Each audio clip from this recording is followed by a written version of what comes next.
Hey there, fellow creators. Welcome back to our channel, where we break down tech tips to make your life easier. Today, we're tackling something super straightforward but essential: how to delete a slide in Google Slides for 2025.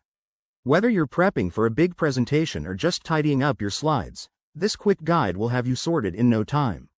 Let's jump right in. First things first, make sure you have Google Slides open on your computer or device. If you don't have a presentation ready, go ahead and create a new one or open an existing file. Once you're in, you'll see your slides laid out in the left-hand panel. That's your slide thumbnail view. Now, to delete a slide, simply click on the one you want to remove. It should highlight to show it's selected. Easy, right? Next, you have a couple of options depending on what feels most comfortable for you. The most common way is to right-click on the selected slide. A menu will pop up, and you'll see an option that says Delete or Delete Slide. Just click that, and poof, it's gone.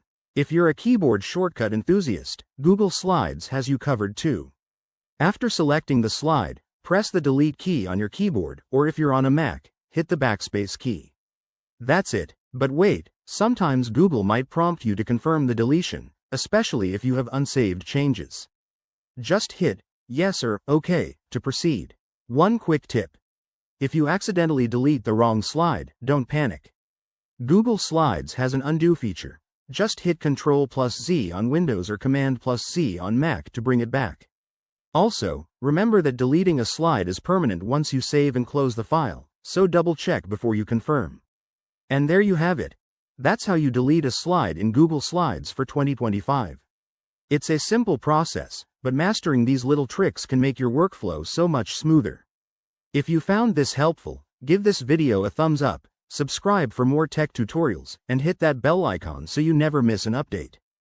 Got questions? Drop them in the comments below. Thanks for watching, and I'll see you in the next one.